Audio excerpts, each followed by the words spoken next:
Hoy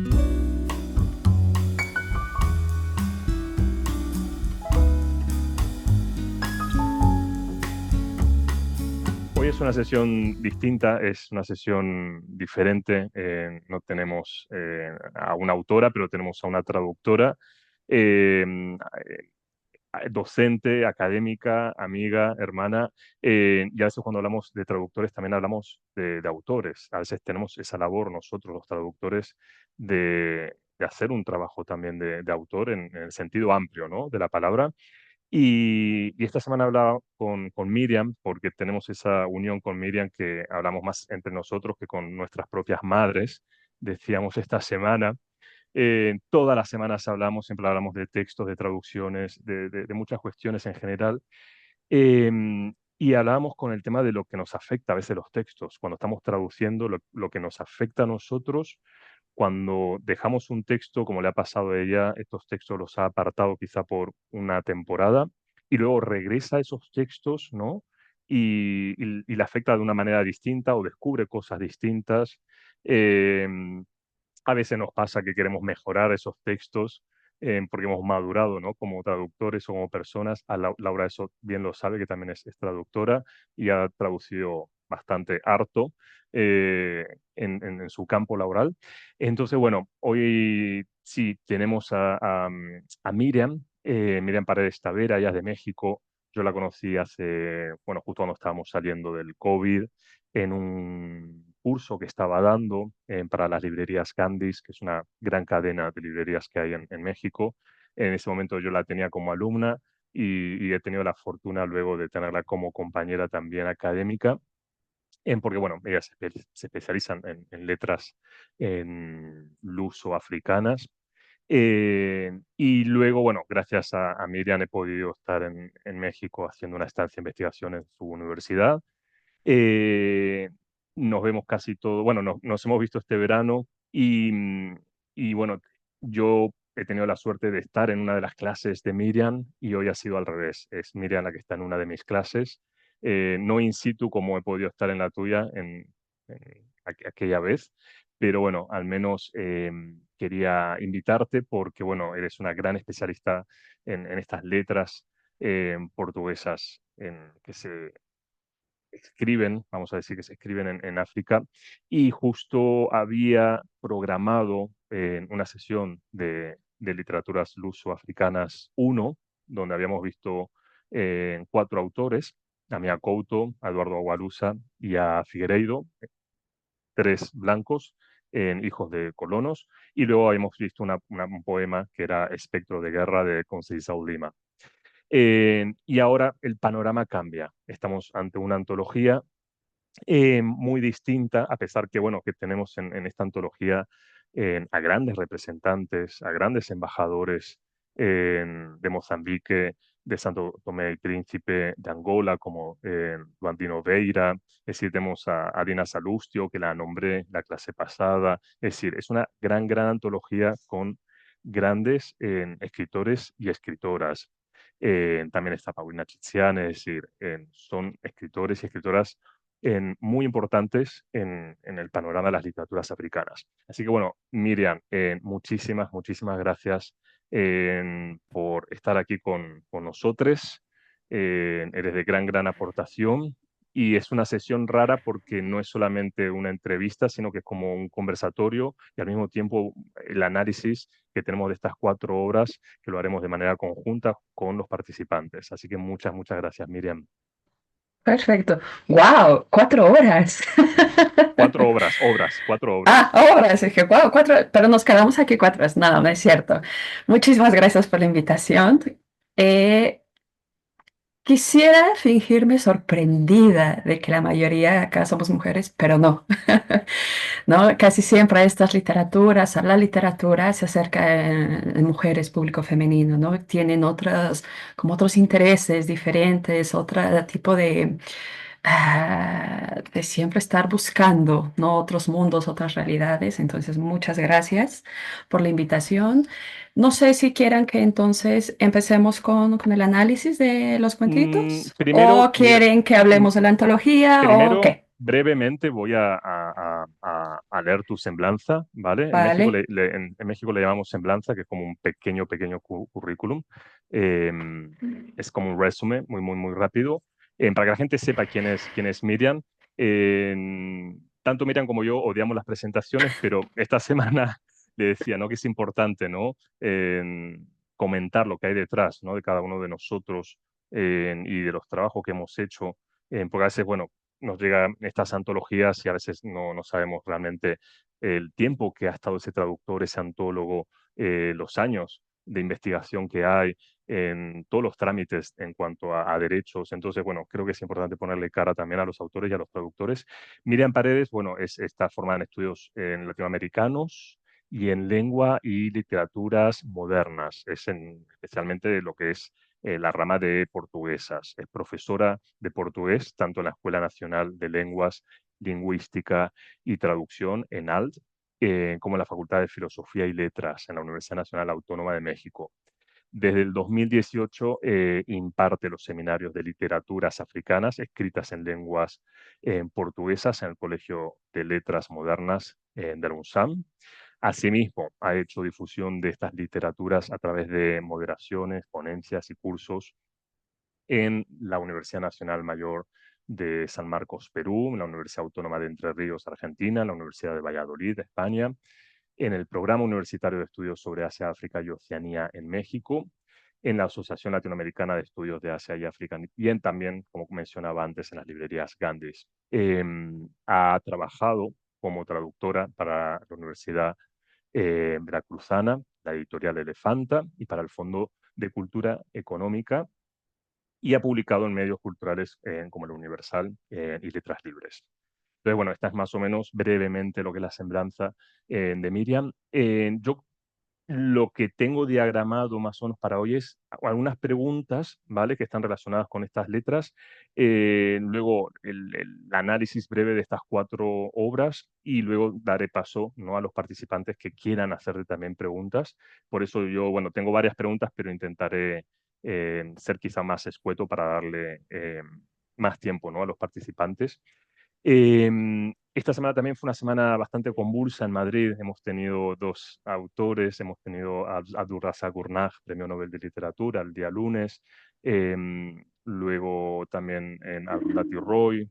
El lunes que viene está también, que no te lo comenté, Miriam, está nuestra amiga Chimamanda Adichie, que se terminaron las entradas en 15 segundos, porque creo que el cupo son 100. Entonces, bueno, sí, son semanas convulsas en cuanto a literaturas africanas, que vienen muy, muy bien. Y, y bueno, yo quería preguntarte, ¿no? Dentro del ámbito de las literaturas en lengua portuguesa, tú te has especializado en aquellas que son del continente africano. Em, Estas literaturas lusófonas son las que tú muchas veces prefieres denominarlas lusógrafas. Y me gustaría empezar esta sesión y que nos explicaras cuál es la diferencia entre ambos términos, lo que es la lusofonía y lo que es lusografía. Ok, bueno, antes de empezar la explicación, debo aclararles que ahora ya tengo otra, otra posición, ¿no? Respecto al título. Es por eso que en alguna diapositiva que voy a compartir con ustedes les pongo literaturas africanas de lenguas portuguesas. Es un debate inmenso esto de la lusofonía, ¿no? Porque es un término que consideran bastante colonial, colonizador, ¿no? Ya ahí en la palabra viene lo luso, ¿no? Es lusitano, lo luso de Portugal. Y bueno, pues el fonos, la fonética, tiene que ver todo con el habla y la oralidad.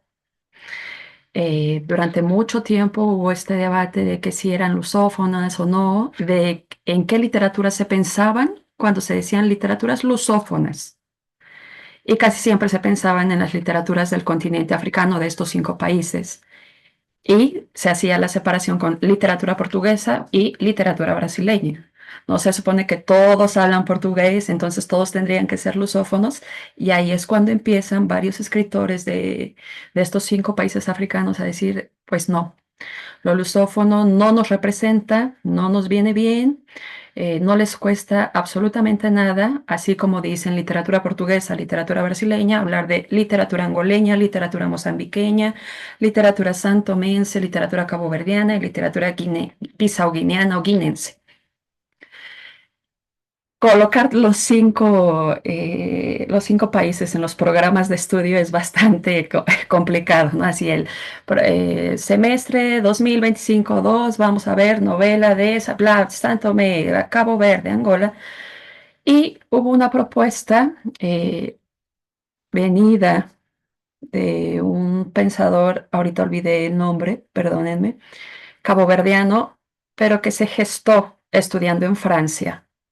Que ahí también ya podemos ver un poco el sesgo, ¿no? De en dónde se estudian, a dónde van a estudiar, no en el norte global o desde Occidente, en donde decían, bueno, sí, entonces no están de acuerdo con lo lusófono, hablemos entonces de lusografía. Se escribe lo grafo, lo gráfico, la escritura, literaturas lusógrafas. Y en aquel momento, ¿no? Cuando nos conocimos que la adopté, dije, bueno, tiene sentido, estoy de acuerdo, ¿no? Estamos leyendo textos, cuentos, novelas, escritos, lo lusógrafo, pero ahí, ¿no? Me seguía incomodando esto de lo luso. Ahí sigue esa presencia colonial luso. Por más que sea o más específico, más detallado, sigue, ¿no? Lusógrafa.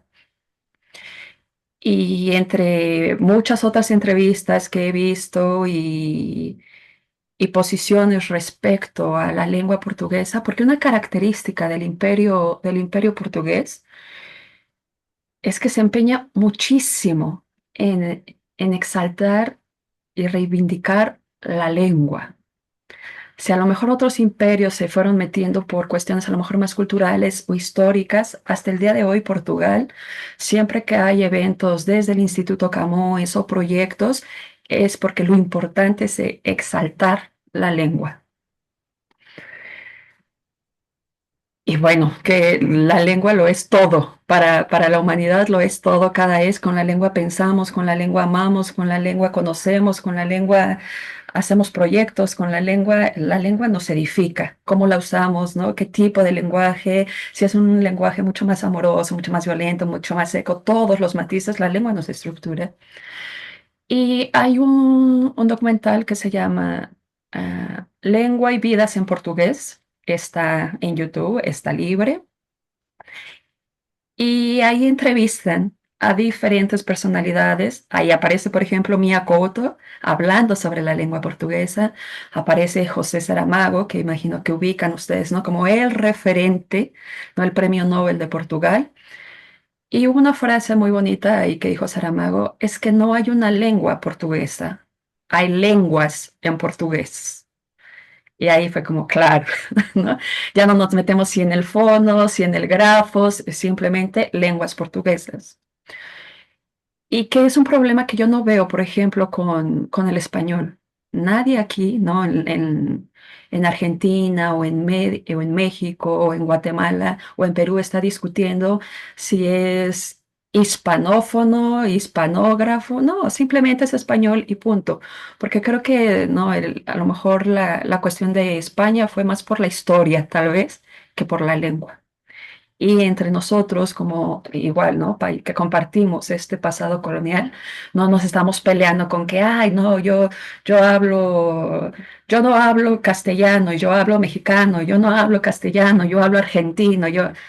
Y estos países que fueron ex colonias de Portugal sí lo hacen.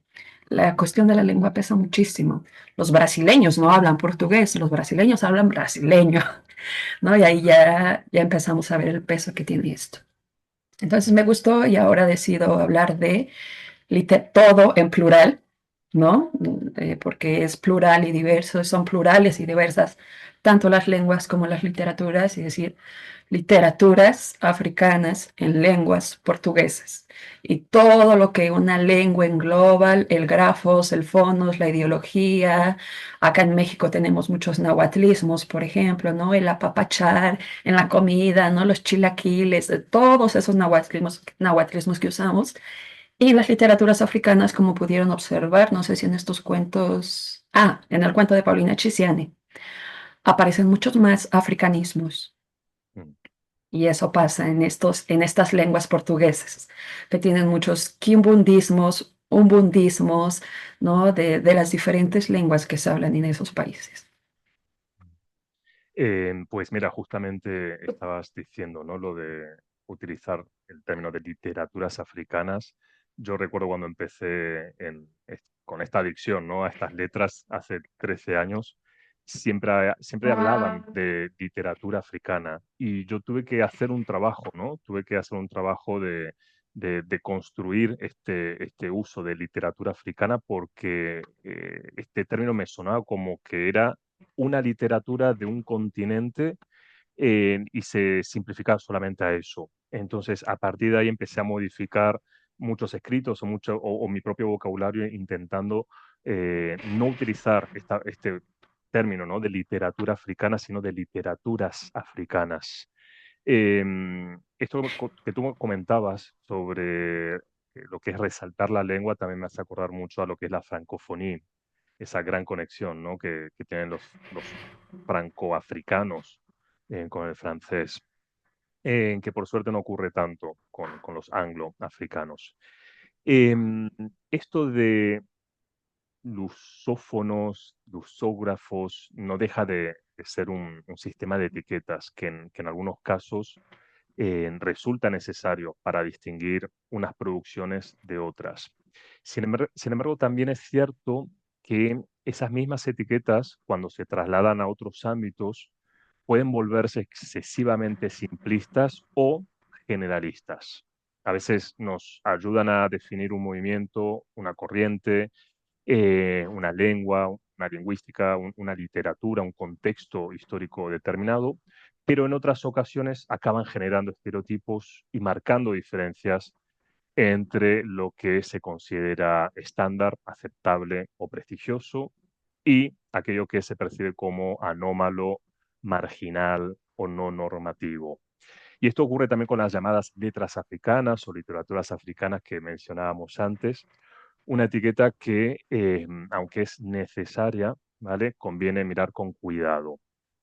Miriam, ¿crees que esta etiqueta de literaturas africanas en este momento, 2025, es necesaria y cómo crees que será en los próximos 10, 20 años?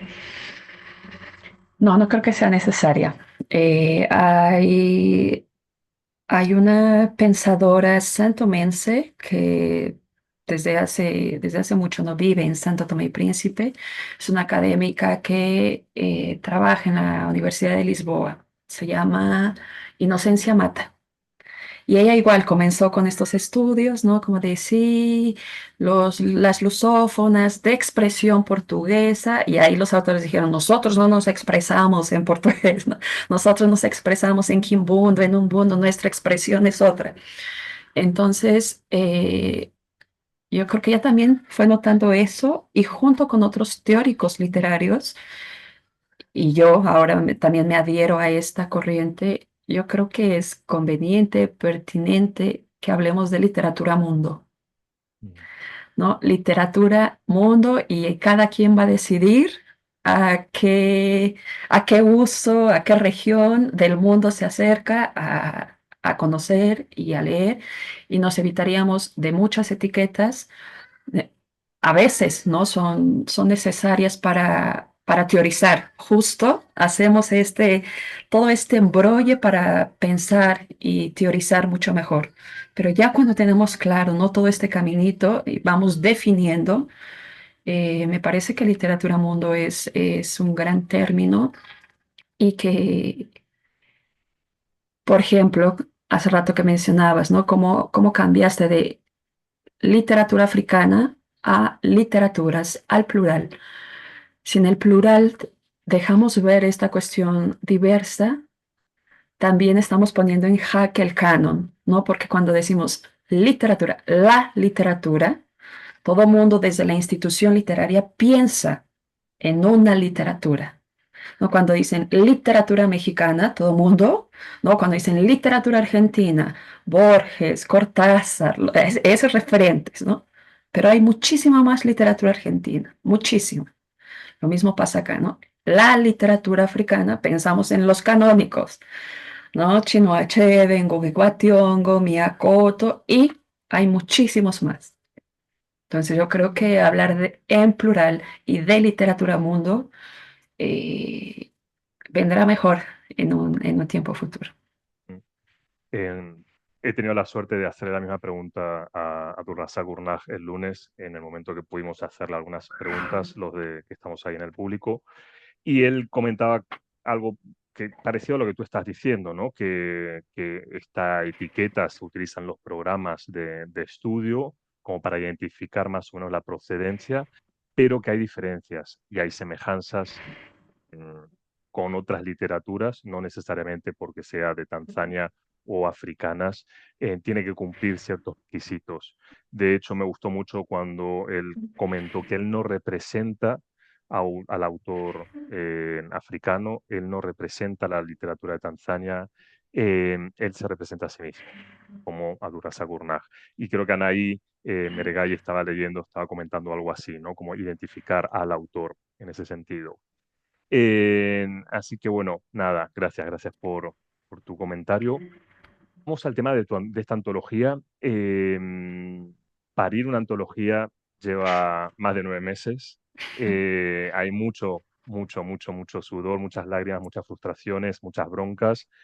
Muchos veranos trabajando, muchos fines de semana, muchas horas después de regresar de dar clase a las 8 o 9 a casa y seguir trabajando en la traducción, en la mejora de textos.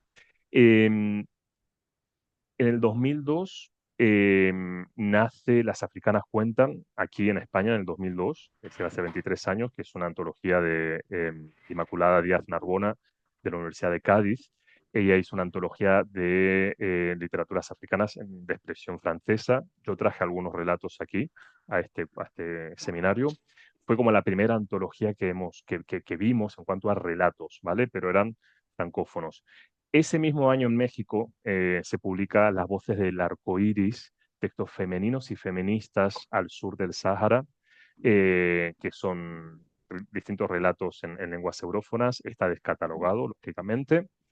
Pasan 10 años y también en México, en tu universidad, en la UNSAM, tenemos aquí a Todos Cuentan, que bueno, que yo tenía en PDF estos 2 tomos que también hemos trabajado con algunos relatos en este seminario. Luego, cuando en uno de mis viajes a México tú me regalaste ya en papel, que es algo que yo amo, estos 2 tomos que, bueno, que también no ha tenido ninguna difusión, eso lo sabemos.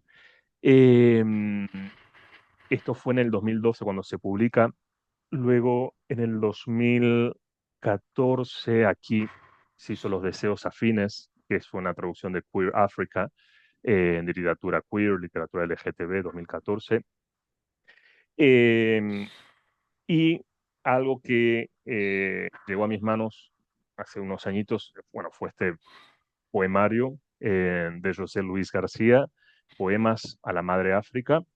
Es una antología, dice aquí, antología de la poesía angolana del siglo XX. Han dejado el término angolana Ujú. en vez de Angoleña. angoleña, sí, la han traducido, sí, literalmente angolana. Em, y hay algunas antologías, ¿no? Pero en realidad lo que hablamos de narrativa portuguesa, de cuentos luso-africanos o narrativas breves de literaturas africanas en lenguas portuguesas, no había hasta hace 2 años atrás, cuando vosotras publicáis, ¿no? En México esta antología, La sombra de la Mulemba, que en un principio solo se conseguía en México y esta semana, gracias a una alumna de este seminario, me comentó que estuvo en la feria del libro en Argentina y que se está vendiendo en Wow. Argentina. Sí, sí, sí, sí, ya averigüé, está en la librería Guadalquivir, ahí en Avenida Callao, en Buenos Aires. Mm. Ya También acá la está, están Anaí, ¿no? Qué así, bonita. que no estoy viendo el chat. Siempre me lo pierdo, pero bueno, no se puede estar en todo. Y está en esta librería que es magnífica, esta librería Guadalquivir. eh, y también está en Mercado Libre, lo he visto un poquito más económico. Así que bueno, está disponible por suerte. Es de la librería, perdón, de la editorial Elefanta. Hay otros libros también en Argentina de esta misma editorial bueno, que apuestan por algunos autores en africanos, sobre todo en lusógrafos. Ujú, Eh, Así que quería preguntarte, porque es la primera antología de cuentos en lenguas portuguesas centradas en África. Me gustaría saber el proceso que hay detrás de esta antología. Sé que tienes ahí bueno, tienes varias anécdotas. Tienes una anécdota con Jackie, porque sí, tú has traducido el texto de Don Jackie. Decir Don Jackie es muy conocido, no solamente en Angola, sino en Brasil, en Argentina, ha estado en Argentina, wow. se ha traducido mucho. eh, es decir, ¿qué hay detrás de esta antología? ¿Cómo ha sido el proceso? Cuéntanos un poco.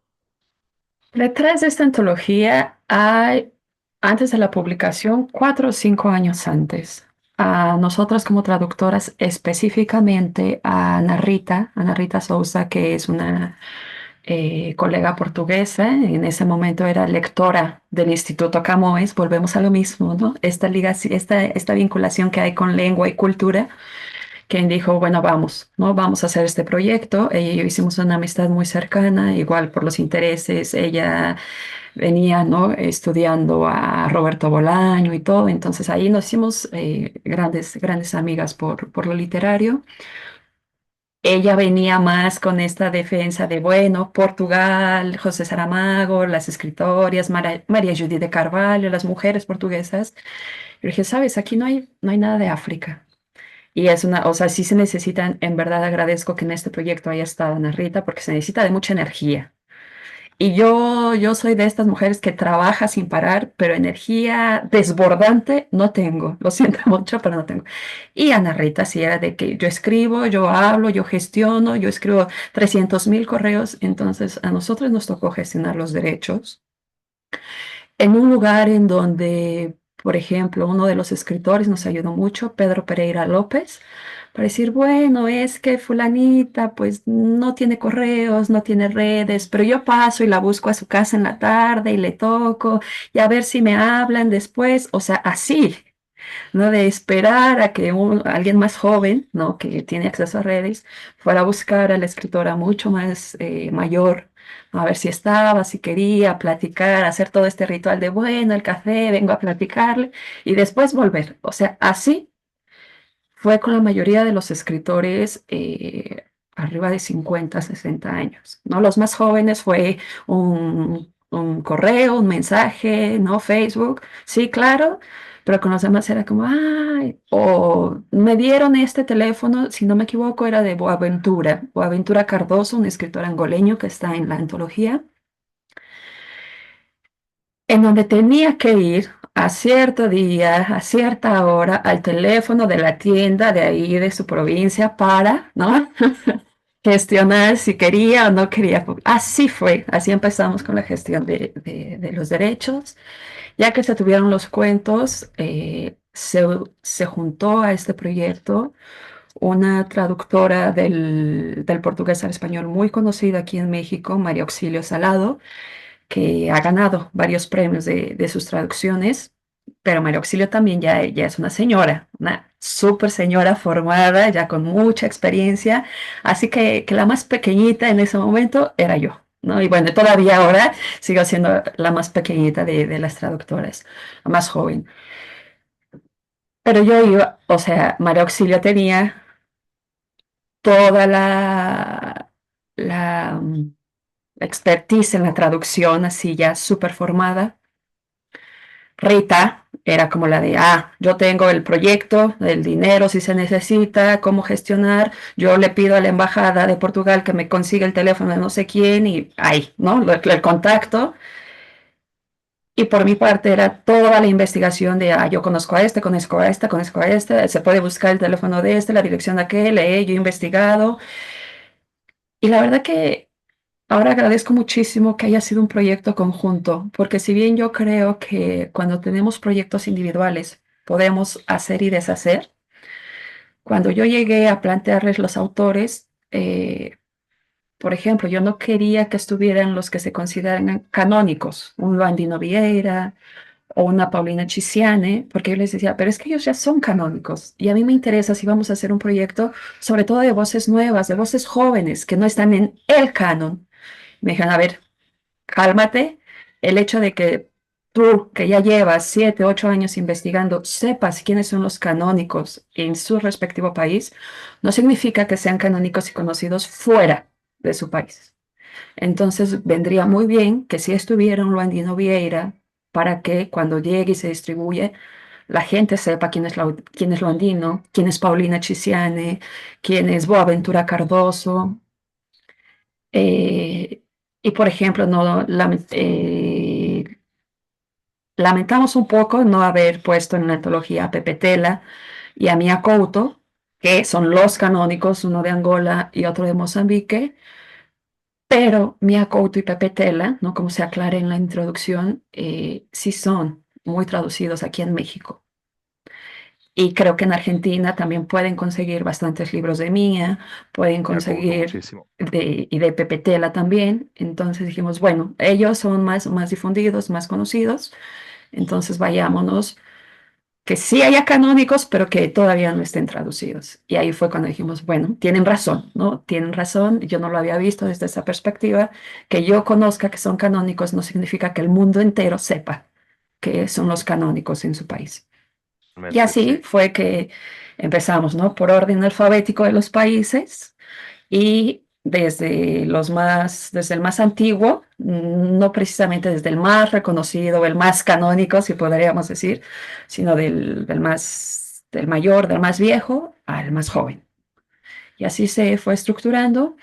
Es la única antología que hay de cuento portugués y la única que reúne a los 5 países, porque tal vez haya otras antologías sobre todo en Brasil, que hay muchísimo trabajo de literaturas africanas de estos 5 países, pero la última antología antes de La Sombra de la Mulemba en Brasil solo tenía Mozambique, Angola, Guinea y Brasil.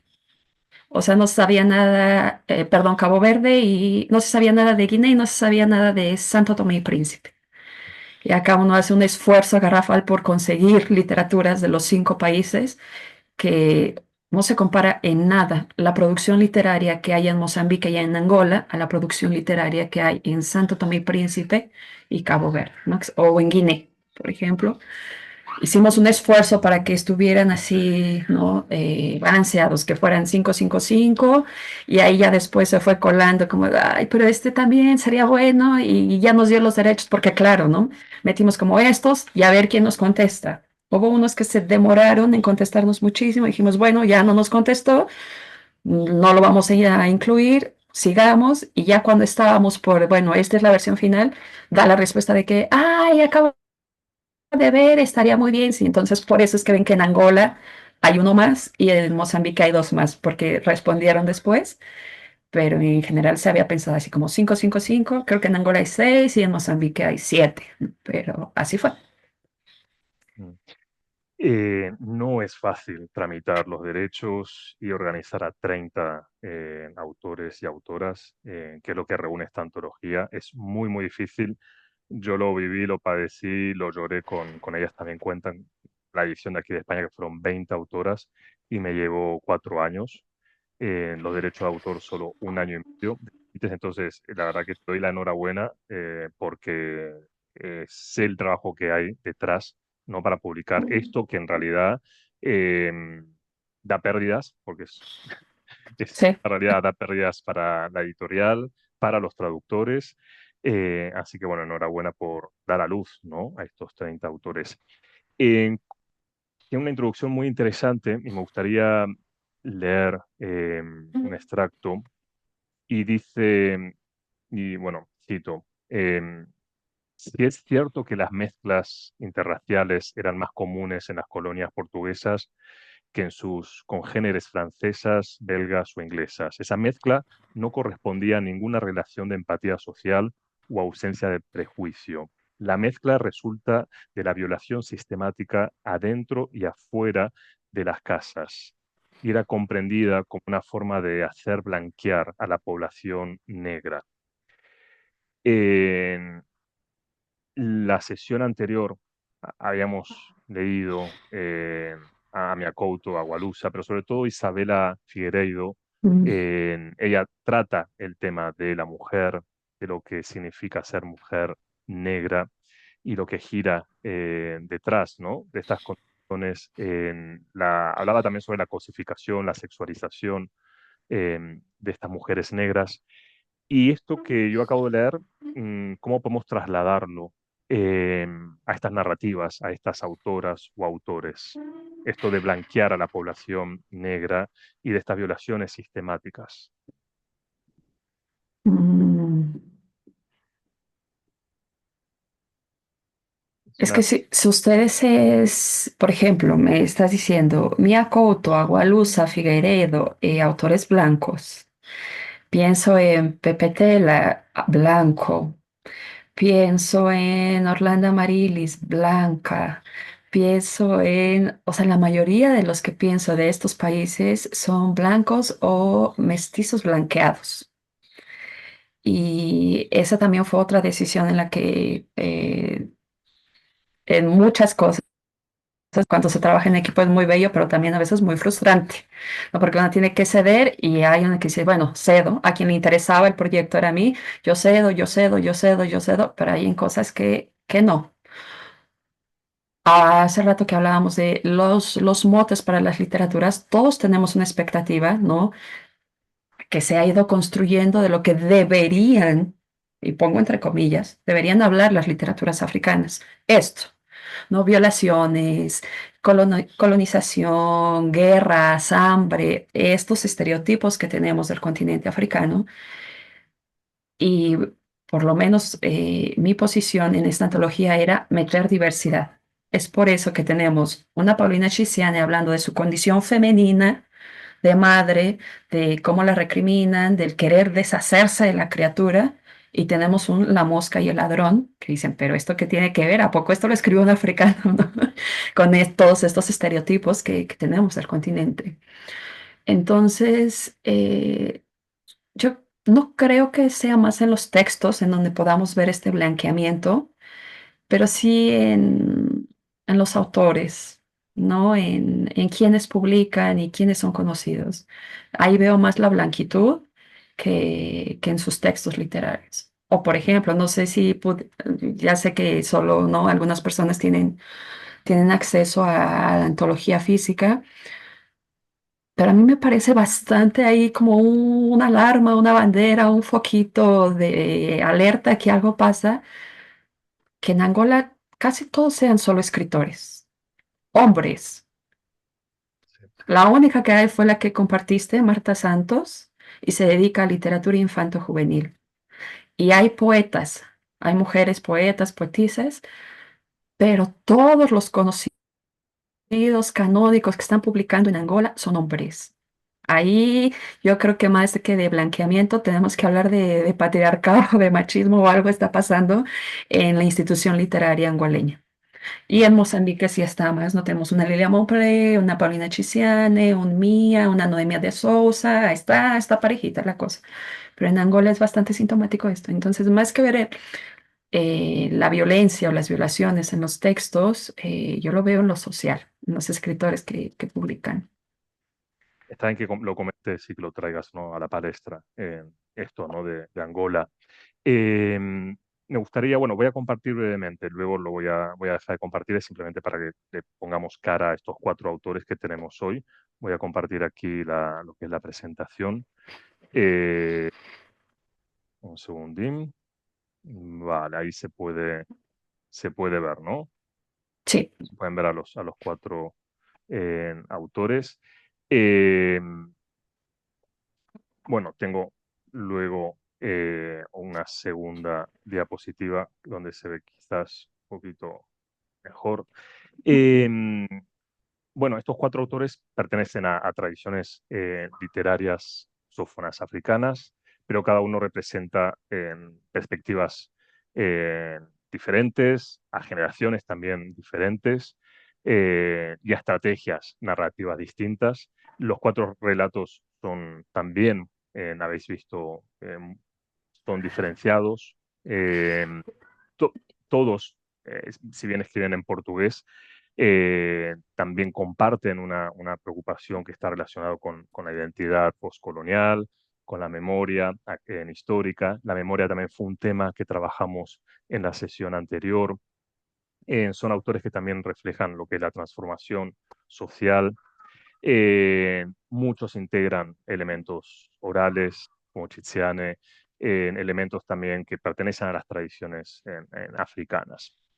Entonces, bueno, yo no sé si os apetece que vayamos quizá a Nelson Saute y comentemos un poquito su narrativa. ¿Te parece bien, Miriam? Sí, Para antes de sí, comenzar, Fede, ¿podrías regresar tu diapositiva anterior, por sí, favor? sí, En donde están ahí los países, su origen y... aquí está. Ok, por ejemplo, eso también pasa mucho en estos 5 países. Onyaki, vean, ¿no? Está ahí en Angola, en donde es Angola. Y Onyaki se dio a conocer sobre todo con el público brasileño.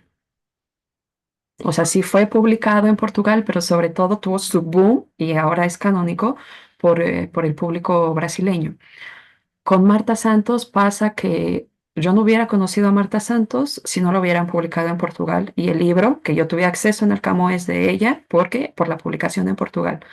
Paulina Chisiane, lo mismo. Paulina Chisiane se da a conocer por Camino, una, ¿no?, editorial portuguesa. Y Nelson Saute, si bien, ¿no? Al principio sale, también él es más de su país, pero lo que son Marta, Onjaki, Paulina, sobre todo, o sea, nos llegaron, nos los leemos porque son publicados en la metrópoli, en Portugal, y ya después salen, que eso también nos habla como de, "Oh, pues, ¿qué pasa aquí? ¿No? Todos los filtros que tienen que haber y que tienen que pasar. Sí, justo en la sesión anterior les comentaba, ¿no? La conexión esta de Angola con el Atlántico que da esa cercanía, ¿no? A Brasil y que muchos de los de Angola han vivido y han sido publicados gracias, ¿no? A tener su residencia en Brasil. Em, yo comenzaría, bueno, comenzaría con Nelson Saute. Es una narrativa que no solamente tenemos al amor como protagonista, eh, ya sabéis que soy muy cursi para estas cosas, pero también tenemos el tema de las mujeres. A mí es una narrativa que me ha gustado muchísimo. Tenemos a la mujer como protagonista, eh, a esta madre que se casa en terceras nupcias y el último es con un negrero portugués. Por eso me gusta Ujú, mucho el relato por esta cuestión histórica donde al principio del siglo XX seguimos viendo, ¿vale? A un negrero portugués. Vemos el término de los prazos, ¿vale? De los prazos ujú. que eran transmitidos por vía femenina. Entonces, como que, bueno, tiene un alto contenido amoroso, melodramático y el tema de la mujer, ¿no? En el centro. Entonces, bueno, no sé si alguien quiere comentar algo con relación a este texto, eh, esta, este texto, ¿no? Esta Penélope africana, ¿no? Que está ahí esperando, ¿no? Esperando, esperando. No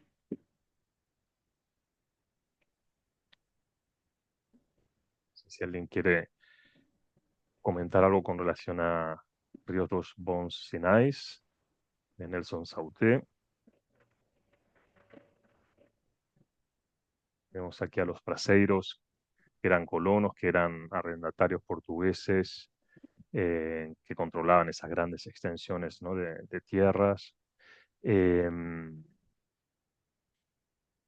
Fede, ¿puedo sí, compartir pantalla?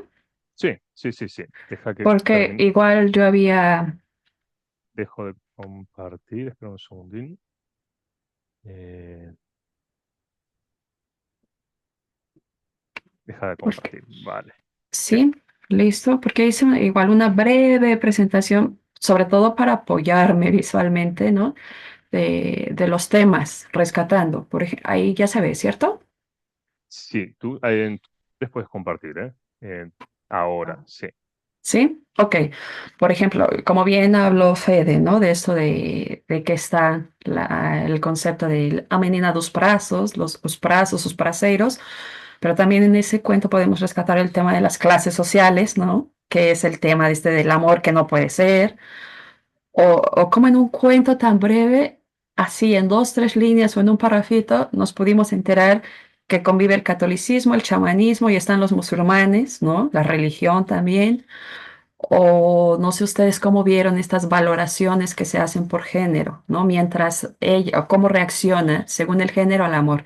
A ella la tildan de loca, la loca que espera por siempre, ¿no? Él lo que hace, él suicidarse, no es un loco, ¿no? Sino es como, ay, fue por amor, es un romántico. También podríamos hablar sobre esa cuestión.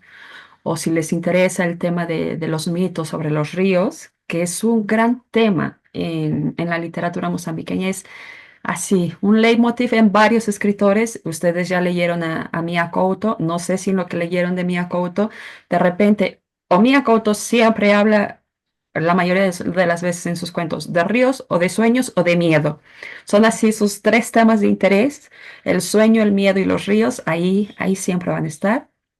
¿Y por qué son importantes los ríos en este país? Podemos hablar, yo aquí les subrayé, ¿no? La palabra retornado. Podríamos hablar también sobre la figura del retornado cuando ya se da la independencia de estos países, cómo todos estos colonos tienen que volver o migrar, ya sea a Sudáfrica, a Brasil o a Portugal, volver a Portugal con las manos vacías. Mientras en las colonias se daban vidas de reyes y de toda la opulencia, casas, haciendas, ya como retornados les dicen, ok, se da, ¿no? En el movimiento de independencia y les dicen, ¿te quieres quedar? Todo es de todos, no va a haber nacionalizaciones, vamos a repartir, todos vamos.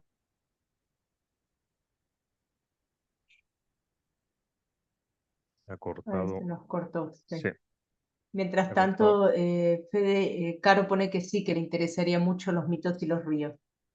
Por las dudas, si se toma Sí, un sí, tema. justo vi que había aparecido, Sí, sí. Además, el tratamiento de los ríos es distinto al tratamiento que le dan quizá los yorubas en Nigeria, lo que es la diosa Idimili, lo que es la fertilidad que hay detrás, ¿no?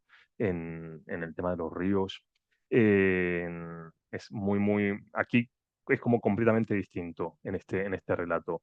No sé qué ha pasado, voy a conectar el WhatsApp se me escribe en Miriam, que ha perdido ahí la conexión. Em, Mientras tanto, no sé si alguien quiere comentar algo con relación a este relato. Mm, ya, volví. Ok, Sí, vamos. vale, No las estás. escucho. No, bien, bien. No, Sumi y yo siempre tenemos una relación mala. Es mi segunda ¿Cómo, relación más tóxica. cómo? Perdona. Que Que, no que te. Sumi y yo tenemos una relación Ah, mala, es mi Zoom. relación tóxica. No sé, claro, no sé qué había pasado. Y bueno, habrá perdido el wifi ahí en México Yo creo. o en tu casa. Así que nada, es el Zoom. Vale, vale. No, Vi estábamos hablando que, del tema, estamos hablando brevemente del tema del río, ¿no? ok. De ese significado diferente, distinto que le da quizá la literatura anglo de Nigeria al Imam Shah. Es decir, Ujú. es distinto a las orisha que tratan los Yoruba, el significado que hay detrás. Em, Puedes seguir No, no, no, presentando vi que tu ya diapositiva. había, que Silvia, no, yo nada más había puesto aquí los temas, pero ya vi manitas levantadas. sí, Silvia. Sí, ¿Sí? Hola, ¿qué tal?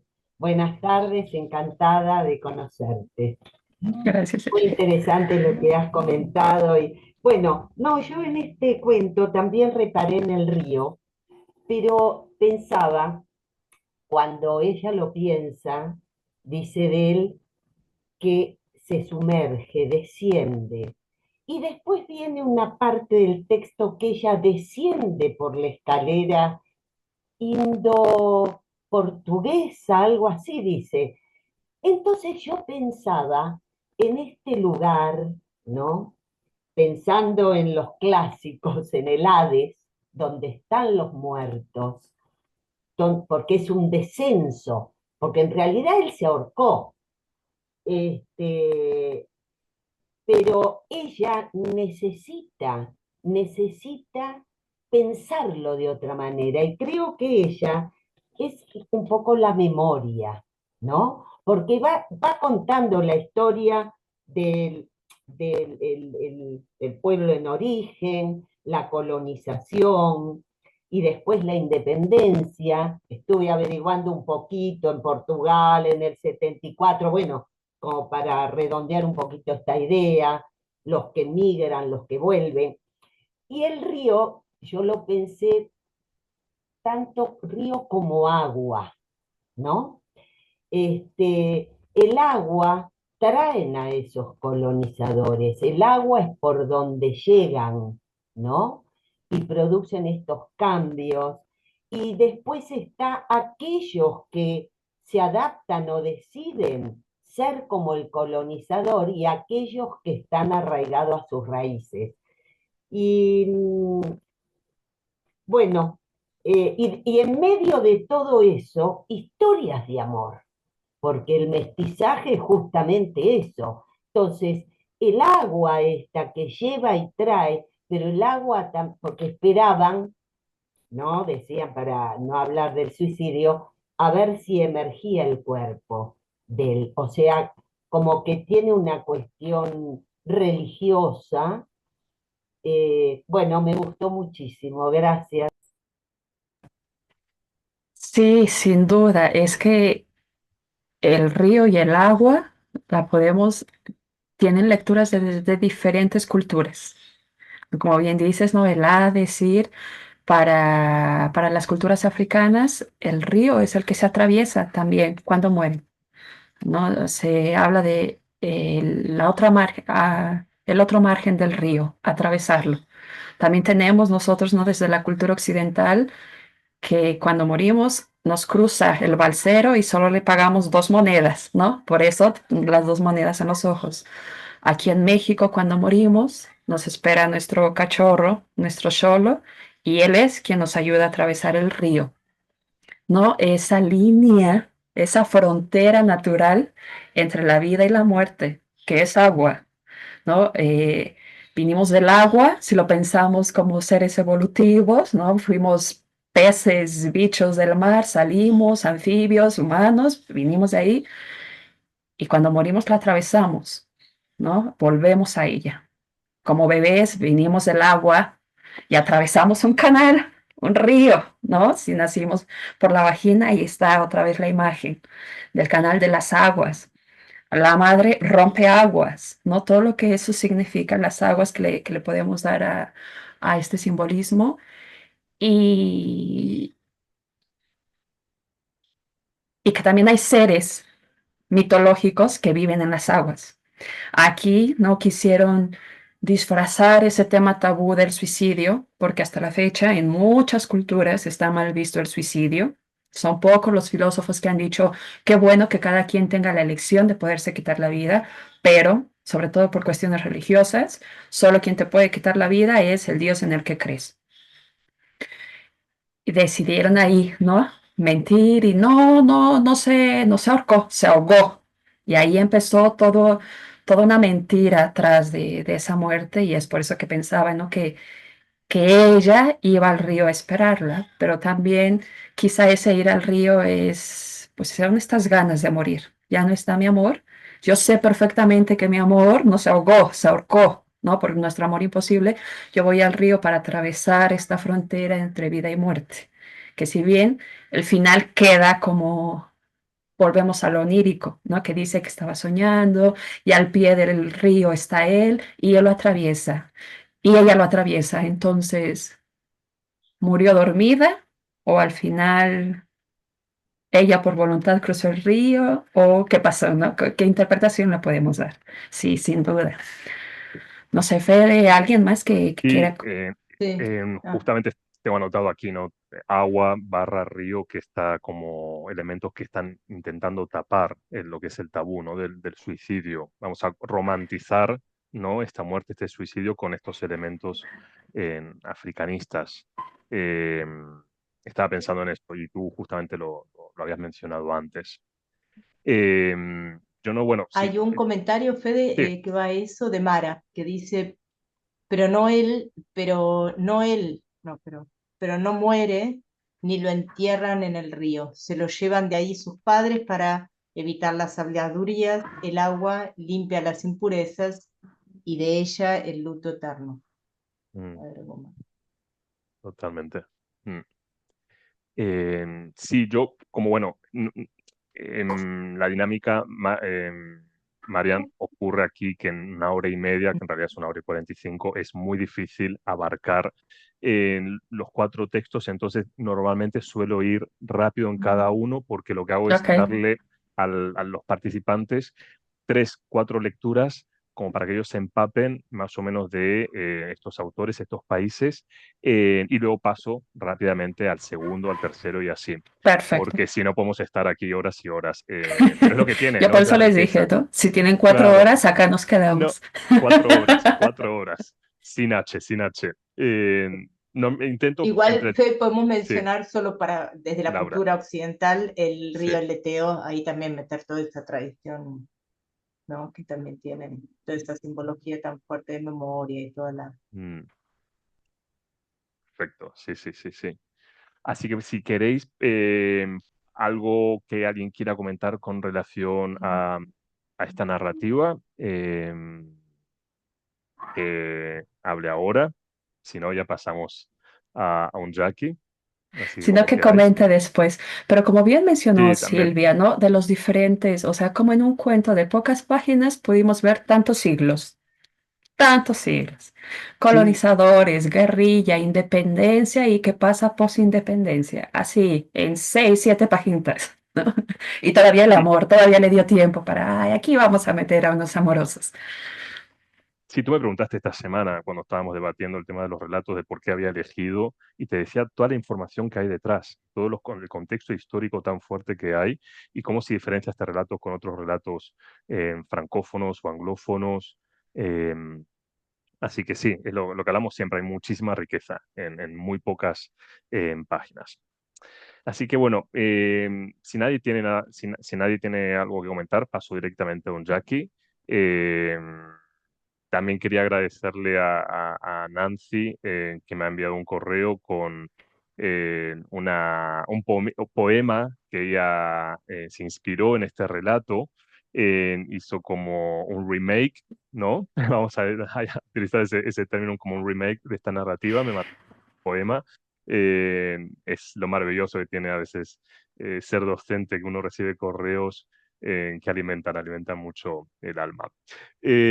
Onyaki es archiconocido, como comentaba antes Miriam, gracias a esa conexión con Brasil. Es uno de los más prolíficos que hay hoy en día de los jóvenes, músico también. Hay muchas reminiscencias en este texto de él, La mosca y el ladrón, con la poesía de él, es lógico, cuando dice tal vez el amor sea eso, restos de vidrios y bellas cicatrices, o difíciles a aceptar, recuerdo, el acuario dormía en la sala, es decir, es bello, es bello lo que él escribe. Em, en una mano no de hombre, sino de persona, como si los hombres no fueran personas, ¿no? Eh, y luego cuando leí este relato por segunda o tercera vez, me hizo acordar al personaje del gecko o la lagartija, ¿no? De Mm, Agualusa, mm. porque aquí Onsaki lo que tiene es una mosca, ¿no?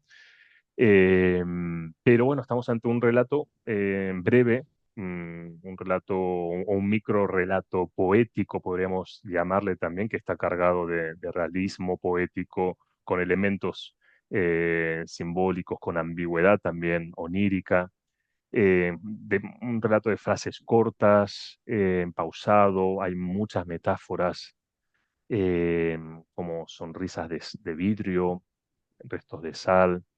Eh, a mí tengo aquí varias preguntas, siempre tengo que estar descartando algunas. ¿Qué explora? Me gustaría preguntar quizá qué explora el relato, qué está explorando, cuáles son los temas que explora y qué podría simbolizar ciertos elementos, ¿no? ¿Qué es lo que explora y qué es lo que podría simbolizar ciertos elementos, como la mosca, el ladrón o el mosquitero encarnado? Que es en lo que piensan y se animan, ¿no? Les voy a hablar del proceso de traducción porque decidí dejar la palabra encarnado, está en el original, que encarnado sería rojo, es del color encarnado, Carmesí, ¿no? carmesí, rojo, carmesí. Pero justo como me pareció un lenguaje bastante poético, dije, sí, claro, o sea, es rojo, es carmesí, pero también está la palabra carne, ese hombre encarnado, la carne, el cuerpo, el deseo, la sangre, la pasión que podemos ver, ¿no? Primero la pasión fue mucha, dicen algo antes, ¿no? La pasión había sido mucha, ahora nada. Y bueno, son esas cosas que uno debe sopesar, ¿no? Con los textos. Sí, ya tenemos aquí. Verónica, levanta la mano. Cuando quieras, Hola, ver. ¿qué tal? A mí me gustó mucho el texto, me pareció muy poético, con un montón de imágenes hermosas, y yo había subrayado más o menos las mismas que vos fuiste diciendo. Me encantó lo de la mano de una persona y no de un hombre, me pareció fantástico, fantástico.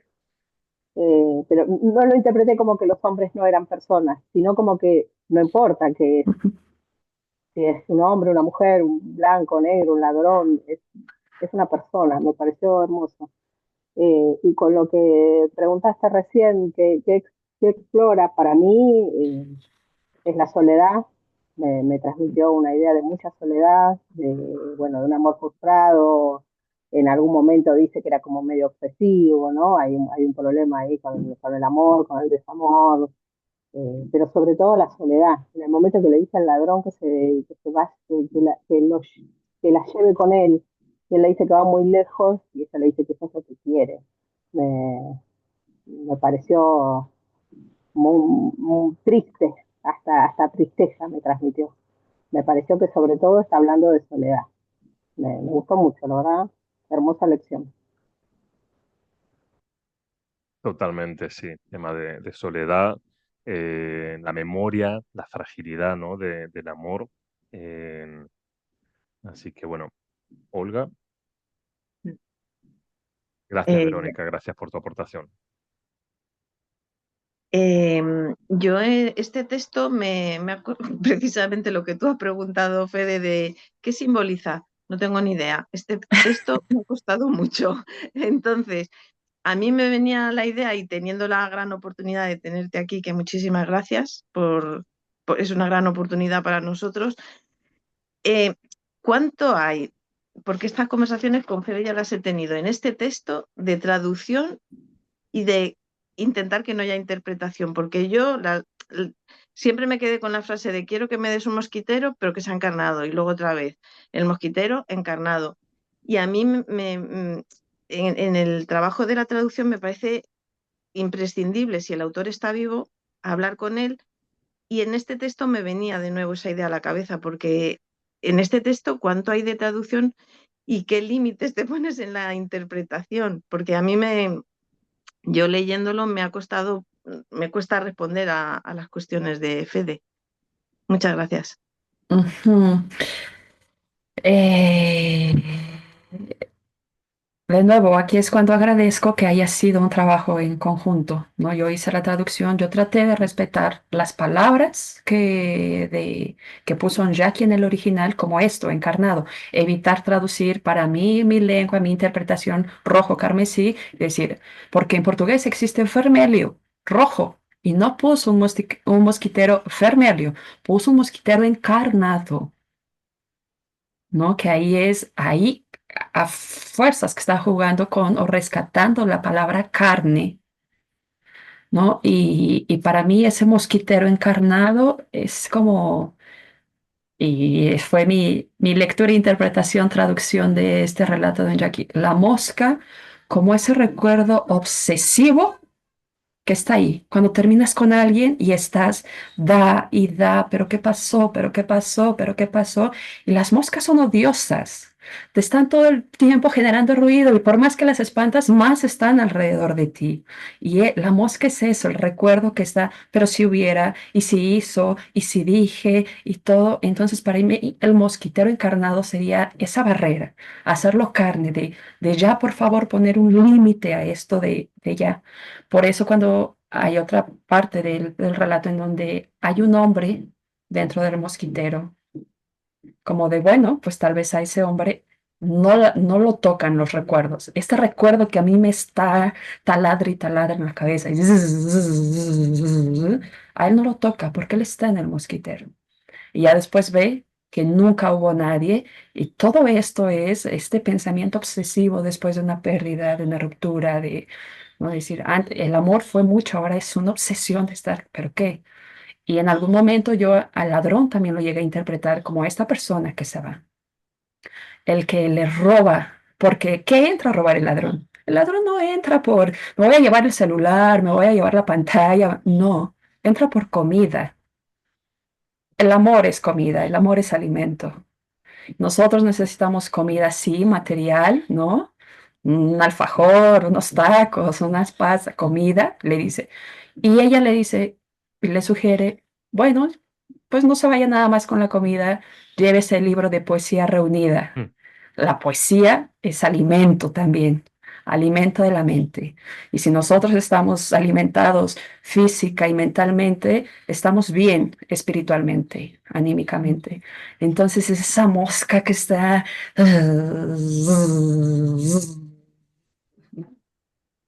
Mm, muchísimas gracias. desordenada, ¿no? Como el vuelo desordenado que lo dice, ahí está, pero de que danzaba, de que bailaba, bailaba. Y si nosotros observamos a la mosca, es para allá, para acá, para arriba, para abajo. No tienen un vuelo así como un colibrí o un águila, no, es así desordenado como los pensamientos cuando, ¿qué diablos pasó aquí? ¿Por qué no funcionó? ¿Por qué se fue? ¿Por qué me deja? ¿Por qué no se puede hacer esto? ¿Por qué? ¿Por qué? ¿Por qué? ¿Por qué? ¿Por qué? ¿No? Eso, esa fue mi interpretación, traducción, Olga. Ujú, muchísimas gracias. Pasamos, si quieres, a Mariela. Sí. ¿Qué tal, Mariela? ¿Cómo estás? Tal. Un placer como siempre estar acá compartiendo. Solo quería como acotar que cuando lo leí me pareció una manera tan poética en un texto que no es poético, ¿no? A la hora de hablar y de contar y de decir, bueno, y un placer escuchar a Miriam lo que va trayendo, porque es como que me aclara estos momentos, cuando yo lo iba leyendo me llevaba como una pesadez, como a una tristeza, pero como más pesada todavía, ¿no? Y pensaba, qué divina manera poética no desde un lugar romantizado, sino qué divina forma de decirlo, ¿no?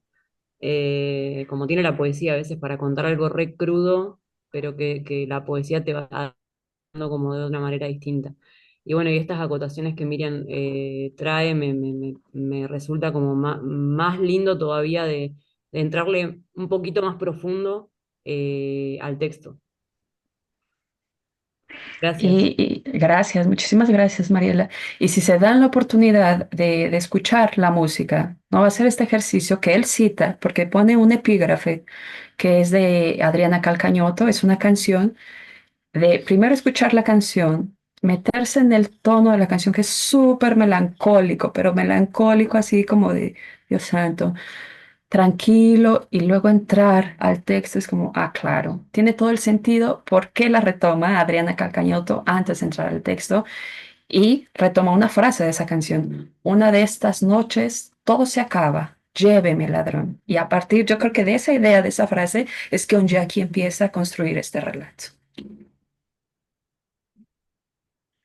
Eh, Vamos a Silvia, ¿vale? Y luego cambiamos ahí, si querías cerrar Cortito, algo. cortito. Yo también pensé como que la mosca era ella. Ok. ¿Por qué? Porque dice, había una ventana enorme, cabía en ella la madrugada y la mosca. La mosca era como otras que venían. Una vez el amor había sido enorme, del tamaño de una obsesión. Su vida era esa ventana, ¿no? En ese amor que llegó y se fue. Mm. Y yo pensé que ella, bueno, pequeña, dice, la mosca era como otra, pequeña, el amor era enorme, pero lo pensé más en ella, a ella como una mosca, que, bueno, sus pensamientos, como decís vos, giran, van para aquí, para allá, pero yo la interpreté así. Bueno, Mm. todo es válido. Sí, sí, sí, Gracias. No, claro, totalmente. claro. Y Sí, tiene sí. todo el sentido, ¿no? Justo esto es lo rico de la literatura, que desde nuestros bagajes vamos completando.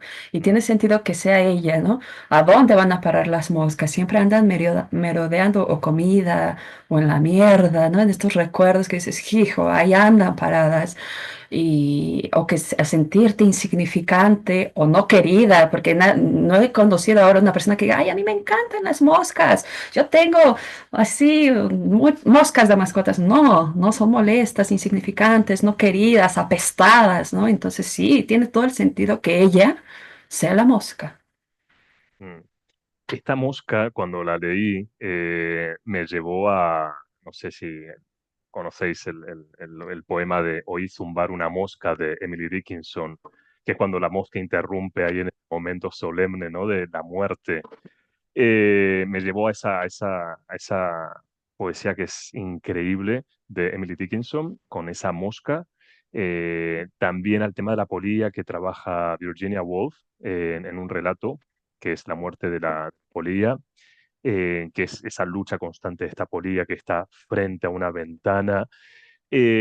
También había otro poema, William Blake, de finales del siglo XVIII, que también trabaja la condición mortal de una mosca, que se llama The Fly.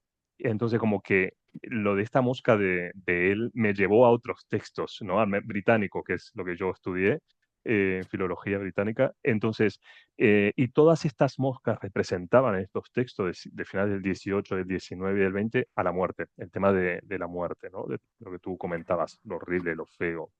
Mm. Así que Y bueno, alguien en el cuento anterior describió, ay, quiero hacer un estudio sobre los ríos. Yo siempre he querido hacer un estudio sobre las moscas en la literatura, porque aquí tuvimos a la mosca molesta y en Paulina Chiciane la mosca era de buena suerte. Y en sí, muchos sí, escritores latinoamericanos, por ejemplo, Miguel Ángel Asturias, que me encanta, hay una novela así en donde la mosca es protagónica y se forma un monstruo de moscas. ¿Y cuánto no hay en la literatura con las moscas? ¿Por qué? Siendo un bicho tan molesto, ¿por qué lo rescatan tanto? ¿No? Ah, sí, sería genial. El próximo seminario de moscas y ríos, dice Caro. Sí, justamente el de Chiziane, ella le da asco, pero justo Ujú. su compatriota, bueno, una de las personas que está ahí en ese momento, en ese campo de refugiados, le dice que daba suerte, ¿no? Entonces como que revierte. Qué casualidad, ¿no? Que también se menciona el tema de la mosca. Así que muy buen trabajo que se podría hacer con el tema de los ríos y la mosca, sí, en las literaturas africanas. Y justo, ¿no? Salir, que vean que esto también es literatura africana. Y no solo hambruna, guerra, esto también es literatura africana. Sí, lo comentaban. Algunos relatos que eran así como de, ¿no? de realismo mágico, algunos relatos completamente distintos a lo que la gente esperaba. Justamente comentábamos eso en sesiones anteriores, que fijaos, ¿no? Que esto también es lo que tú acabas de decir, literaturas africanas. Vamos a Paulina Chiziane, porque nos queda poquito tiempo, entonces nos quedan dos autoras. Entonces vamos a Paulina Chiziane, Las cicatrices del amor. Tiziane fue la primera mujer mozambiqueña en publicar una novela. Ella ganó el premio Camões. Os comentaba en la sesión anterior que el Camões es como el premio más importante, el galardón más prestigioso que tiene las letras portuguesas. Así que bueno, vamos directamente a su relato. No sé, Miriam, si tú quieres comentar algo. Pues yo empiezo ahí tirando, ¿no? Con un comentario un poco provocativo. que comentaba contigo, Fede, en la semana, ¿no? Que ahora que volví a releer estos textos para esta sesión, a mí Paulina Chiciane siempre me pone en jaque, siempre es, ¿no? Como feminista que me autodenomino, termino sintiéndome culpable por juzgar sus personajes femeninos. Todos los personajes femeninos que me ha presentado Paulina Chiciano en cuentos, novelas, termino juzgándolos y termino preguntándome a mí misma como persona, como, ¿por qué estás juzgando a estas mujeres, no? Este choque cultural que hay, ¿por qué vas detrás de un hombre? ¿Por qué permites que tu padre esto? ¿Por qué les das explicaciones a esto de lo que decides con tu vida o no, con tu cuerpo, con tu bebé? O sea, y ahí ves como, pero ¿por qué le estás juzgando? No sé, ¿en dónde está tu empatía? No sé a ustedes qué les provocó este texto de Paulina. Y es por eso que me encanta, porque yo creo que la literatura debe de provocar absolutamente todo, ¿no? Llanto, depresión, melancolía, rabia, felicidad. O sea, una que, ay, pues, ¿qué te parece el texto? Cuando nosotros decimos, ¿qué te pareció? Es como, no, la literatura debe provocar, debe conmover en todos los sentidos. Y yo cuando leo a Chisian es como, me encanta todas las rabias que me provoques hoy. Si yo estuviera frente a este tipo, ¿por qué me dejaste? No infeliz, bla, bla. Pero tú, ¿por qué vas? Y es como, ¿pero por qué le estás juzgando? O sea, ¿qué te pasa, no? Ahí el choque cultural que hay.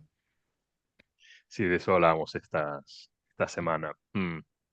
Em, es que con Miran, como comentaba antes, hablo más con Miran que con mi familia, en realidad. Es lo maravilloso que tenemos estas literaturas y otras cosas. Mara, a ver, Mara que acaba de levantar la mano. Sí, bueno, esta parte de bueno, dice, hay una negativa del padre, ¿no? De que su hija se case porque el novio se va. Y bueno, y el novio se va, pero la chica queda embarazada. Y bueno, lo que veo es que ella después lo busca. Y, y esta parte que a mí me gusta porque es como que enfrentar las enormes complicaciones de la vida, como no, este, y que a estas alturas, bueno, yo tengo el libro, ya no sé, estoy haciendo una combinación quizás, pero, o sea, se me hizo hermoso, por ejemplo, donde, bueno, ella sí lo sigue, ¿no? Y en el trayecto ya con el bebé y esta contradicción que se vive de deshacerse de él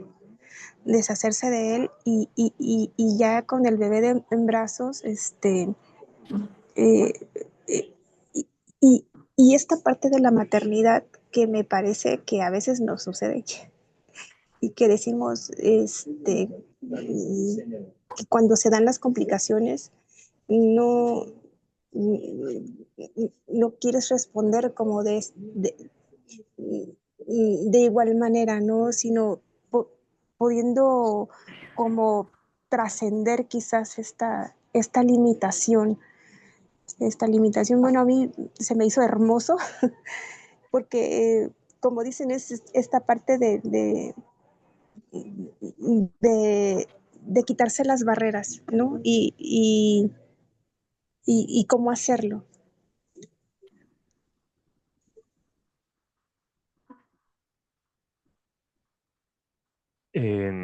Sí, que no sé si, mira, querías comentar algo. El tema de la sororidad, ¿no? Estos temas de maternidad, el tema del abandono, ¿no? De elegir o no elegir, el tema de los hijos, ¿no? El tema de la sororidad que vemos en este grupo de mujeres que están en la arena, porque los hombres están Ujú. sentados. Em, entonces, las distintas formas, ¿no? De ver al tema de la maternidad, que es lo que acabas de comentar, Mara. No sé si alguien quiere Pero que comentar. también Sí. con todo, con toda su historia, nos da para preguntar sobre la humanidad, ¿no? Porque el ser humano se ha jactado como, ay, él es muy humano, ay, esa persona tan humana. Y nosotros vemos la historia de la humanidad y, puff, si eso es ser humano. Y con la frase con la que cierra es, bueno, es que yo esperaba, ¿no? Que la humanidad fuera otra. ¿No? Todo en el tema de criar a los hijos, todo recae sobre la madre, ¿no? Si algo hace el hijo bien, bien para los papá y mamá, pero si algo hace el hijo mal, es tu culpa porque no lo educas, ¿no? Y pues los mayores, ¿no? Las madres no tienen derecho a abandonar a los hijos, los padres sí, tienen todo el derecho y libertad de abandonarlos. Entonces, ir repensando todo eso es como, ¿qué humanidad hemos tejido? ¿No? Sí, sí, Silvia. sí. Sí, es muy interesante porque esto es la historia de muchísimas mujeres de cualquier lugar del mundo. Este camino que ella hizo, lo que sintió, esas cicatrices que quedan, y como dice acá, ay, se me movió ahora esas cicatrices del amor, las cicatrices del amor arrancaron las costras y chorrearon un líquido, sangre que escurre por tus párpados. La cicatriz siempre está, queda. Por eso es cicatriz, porque se ve, está. Nos hace recordar, ¿no? Ujú, Entonces, seguir viviendo y tomar decisiones. Ella sola, ¿cuántas mujeres les pasa esto, ¿no? Tienen esta historia y la posibilidad de continuar con ese niño, esa niña, sus hijos al lado, eh, de poder criarlos como sea, haciendo uso de cualquier tipo de trabajo, ¿no? ujú. Pero con ese amor. Así que me pareció de una actualidad en muchísimas mujeres, de cualquier lugar del mundo. Es un lindo texto por ahí para trabajar con alumnos y ver a través de esta historia. Dicen, ah, sí, a mi tía, la señora de la vuelta, le pasó eso, me enteré, me contaron. Mm. Gracias. Sí, sin duda, ¿no? Que en cualquier región del mundo el patriarcado ahí atraviesa de alguna manera. Y que mientras no un hombre tiene la facilidad de decir, pues me voy, no puedo, una mujer sea como sea y haga lo que tenga que hacer, porque hay dos, tres líneas de escribe, y tú bailas en striptease, como dando a entender, te prostituyes, pero ahí hay una boca, un hijo que alimentar. Sí, ¿No? Entonces, y esta frase que les quería decir, ¿no? Del final, me gustaría que los seres humanos tuvieran más humanidad, amor y fraternidad. Es así casi al final del cuento, dices, claro, ¿no? total. Me pareció como muy, muy extraña esa imagen cuando ella va a abandonar, ¿no? En esos arbustos a su hija y al mismo tiempo hay una pareja manteniendo relaciones no sexuales, como que es justo ahí lo contrario, ¿no? Estamos como realizando un acto para crear mientras la otra persona está desechándolo. No sé si lo habéis eso visto o no en vuestras mentes.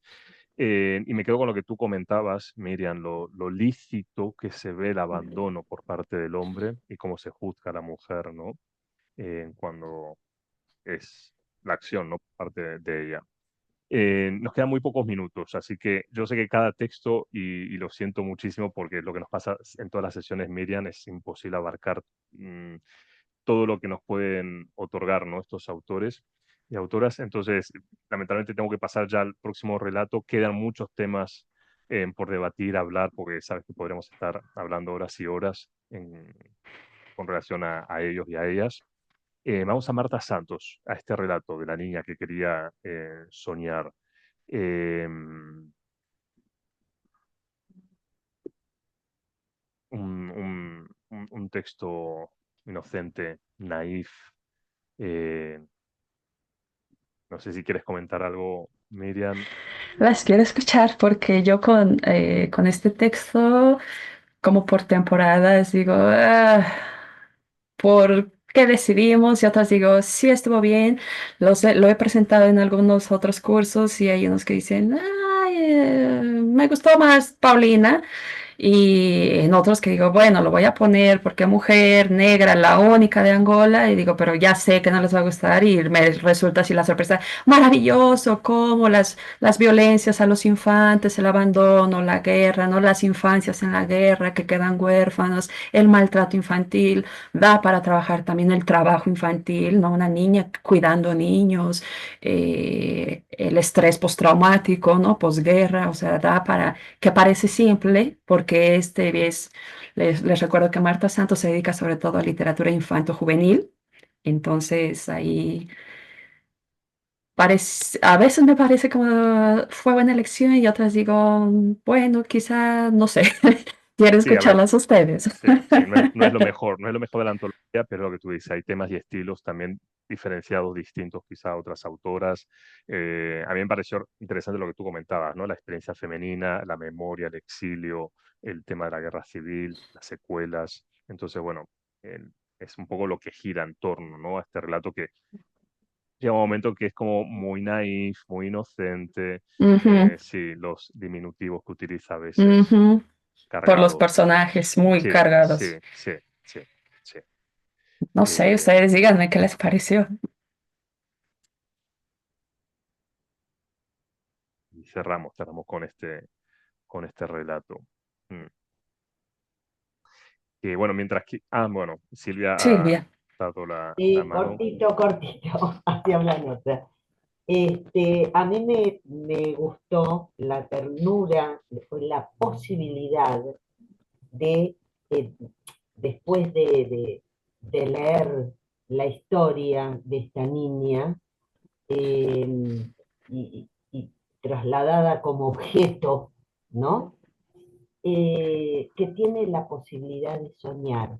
O sea, la posibilidad de soñar es de imaginar, que es también la posibilidad de la poesía, de la escritura, ¿no? La posibilidad de salvarse.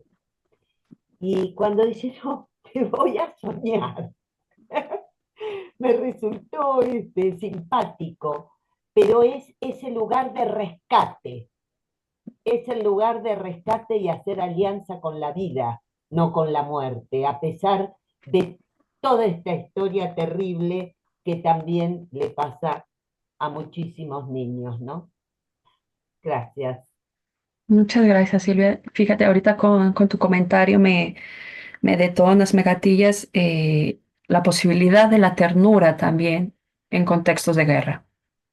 No vemos estas dos posiciones, la prima que la golpeaba, la bofeteaba, la hablaba mal, todos están en un contexto de guerra, viviendo la guerra civil, y está esta familia que le da amor, ¿no? ¿Cómo decidimos reaccionar bajo un mismo contexto o con más violencia o siempre dando esta batalla a través de la ternura, del amor, de la resiliencia, ¿no? Entonces, qué bonito, no había hecho esa lectura, qué bonito, gracias.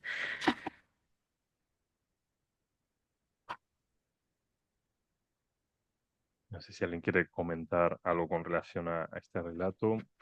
Olga. Muy breve. Yo, este relato, para mí ha sido muy agradable leerlo porque por fin algo sale bien, aunque luego al final. Entonces, muy breve decir que a lo mejor en tu decisión no sabías si era buena idea. Para mí ha sido como un bálsamo, porque muchas veces leer literatura africana es duro, es enfrentarse a situaciones que han sido, que siguen siendo, pero también necesito leer algo sobre que pasan cosas buenas. Hay una guerra, es terrible, y hay una familia que no solo la coge, sino que la trata como uno más. Y luego es cierto que llega el exilio, pero a mí yo te agradezco que lo hayáis metido. Ha sido como un poco un bálsamo. No, pero es Gracias. como pasa como con Jackie, ¿no? Uno pone el relato de Jackie Sí, sí, para sí, romper con esos total. estereotipos que tienen estas literaturas. Sí, Sí, sí, así que... sí. mm. Sí, Y yo lo también, agradezco. sí, y también porque, bueno, y también hay textos con los que muchos de los que estamos aquí somos docentes y hay textos que sí vienen bien para trabajar, ¿no? Con adolescentes, con niños. Entonces también es una forma de difundir algunos textos que podemos trabajar en el aula. eh, que no sean tan complejos quizá, ¿no? Como otros, ¿no? Como el de Don Jackie.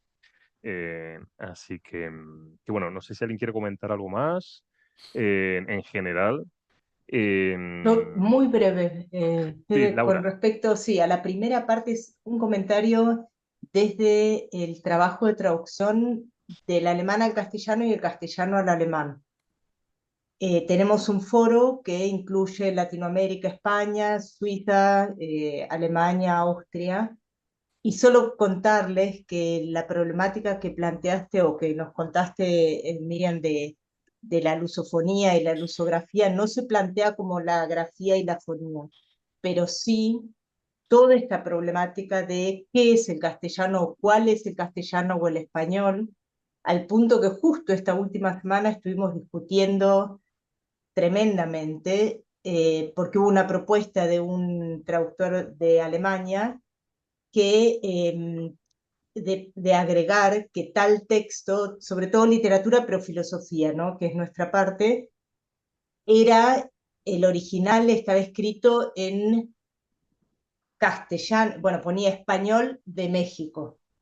Y ahí se largó toda la rueda de vuelta, que es la discusión que llevamos hace décadas, de el poder que opera España sobre, todo, sobre toda la latinoamericana, porque es un poder editorial en parte también, pero bueno, comentar que sí tenemos toda esta problemática, no de la fonía y la grafía, pero sí hay un castellano, y ya decir español y castellano, ahí ya empieza todo el desbande, como decimos Ujú. siempre.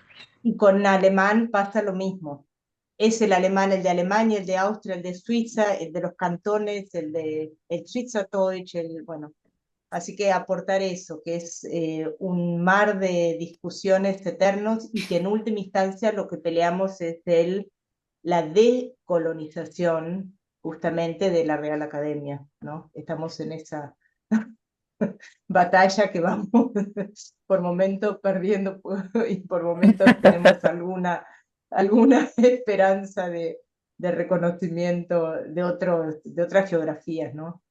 Así que eso solo quería contarles. Este comentario es interesante, ¿no? De salir de las academias, porque a mí, que me gusta toda esta literatura experimental como un Jackie, también fui la que propuso a Pedro Pereira López, ¿no? Un autor de Mozambique, y que si ustedes leen el texto van a decir, esto está plagado de errores ortográficos, no hay concordancia de género, de número, no hay puntos, no hay comas, no hay mayúsculas, no hay minúsculas, y sin embargo se entiende. Entonces, no necesitamos a alguien que nos diga cómo escribir, cómo, si nos comunicamos, ahí está lo importante. Por eso, no, yo dije, este texto de Pedro debe de estar aquí, porque resulta que también, mientras un Loandino, un PPT, la UNMIA cuidan bien la estructura, sí, hacen neologismos, llevan, ¿no?, algunos africanismos, los más jóvenes están jugando, mira lo que hago con la lengua, me da igual y me vas a entender y voy a rescatar cómo habla mi abuela el portugués, ¿no? Que su lengua materna no es el portugués, es el lumbundu y aquí está, mira, y nos entendemos perfectamente. Y traducir eso también es como todo un reto. Y repusieron, no, no lo hagamos muy largo, pero repusieron todos los errores y la no puntuación y todo eso lo pudieron reponer. Cuando no se podía rescatar esa palabra específica, la poníamos en otra, En más otra, adelante. perfecto. Ajá, Ah, buenísimo, sí. perfecto, claro. Sí, sí, Igual no sí. pusimos comas, no pusimos Ah, mayúsculas, así. buenísimo. Sí, Gracias. sí, es el de Pedro Pereira López. Sí, Ujú. sí, sí, recuerdo ese relato. Trifonia había hecho lo mismo en otro relato. Trifonia había hecho la misma estrategia en uno que aparece en una antología de 12 autores urbanos. Aquí en España había hecho exactamente la misma estrategia, ¿no? De ese broken, ¿no? Spanish. Eh, bueno, tres cositas importantes. Miriam, principalmente agradecerte muchísimo, muchísimo, muchísimo por compartir este mediodía porteño o argento eh, en- o esta tarde, ¿no? En española. Em, Lamento que nos tengamos que despedir porque hay mucho de qué hablar. Y bueno, sé bueno, que tu tiempo también es muy, muy preciado. Gracias por esta hora y 45 minutos que nos has regalado, que es de gran, gran aporte también para los participantes en otras formas de ver, ¿no? Las literaturas.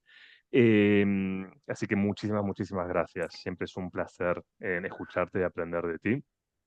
Esta sesión hoy quería dedicársela a Zoe Whitcomb. Ella falleció hace 3 días, es una autora de Sudáfrica, es archiconocida por el relato y la antología de relatos que se llama No te puedes perder en Ciudad del Cabo, que se editó, bueno, yo lo traduje aquí en España, está en Argentina. Ella también estuvo con Vladislavic en este mismo seminario hace unos años, en la Cátedra Sur-Sur, aquí en la UNSAM. Ella estuvo en persona en Argentina, editaron con Vladislavic y gracias a la UNSAM la antología Miradas. Nada, es un gran aporte que ella dio a las literaturas sudafricanas, a las literaturas africanas, a las de género, a las interraciales, y muchas etiquetas más que que le podríamos poner. Entonces, bueno, quería dedicar esta sesión a Zoe Whitcomb. La última comunicación que tuvimos fue con Marina, justamente en unos correos, porque queríamos invitarla a participar en este seminario. Así que bueno, eso era mi segunda cuestión que quería comentaros. Y bueno, luego, una que es importante, que es la próxima sesión, que es Condiciones Nerviosas, ¿vale? De Tsitsi Dangaremba. La traductora es Nair Anaya, que Miriam la conoce, que han trabajado juntas, que nos ha dado algunos que otros dolores de cabeza. Ha sido también mi directora de tesis en México, pero bueno, ella es la traductora. Nair, de Tsitsi Dangaremba, en Condiciones Nerviosas, la tenemos en la próxima sesión, ¿vale? Así que no demoréis la lectura, que quiero más feedback, más participación, ¿sí? Así que nada, nos quedan 2 semanitas para terminar esta gran novela. Y bueno, nada, gracias a todos, a Diego, que está ahí detrás de la UNSAM, y a Laura por el apoyo siempre en cada una de las sesiones, ¿vale? Miriam, especialmente a ti por tu tiempo. Muchísimas Gracias, Miriam. gracias, qué maravilla, me ha encantado estar acá. Gracias, gracias, gracias por compartir su tiempo, sus pensares, sus sentires. Muchas gracias. Gracias también desde el centro, ¿eh? Muchas gracias. Gracias, Federico. Un placer, un abrazo y muy, muy feliz fin de semana. Bueno, nos Cuidaos. vemos el Gracias. 1 de noviembre, que solo quería preguntar si en algún país es tan importante el festejo, tan grande el festejo de todos los muertos o de todos los santos. Bueno, quienes no puedan acudir o asistir por eso saben que tienen la grabación, ¿sí? Porque sé que en algunos países hasta dan feriado por Sí, eso. en la UNAM Sí, es feriado 1 y claro, 2 por de eso. noviembre. Claro, por eso, sí. En todo caso está la grabación igual, ¿eh? Perfecto. Bueno, muchas Pues gracias. nos vemos muy Hasta prontito. luego. Cuidaos Chao, mucho. buen fin de Feliz fin de semana. semana. Adiós. Y gracias, Adiós. gracias. Gracias. Muchísimas gracias.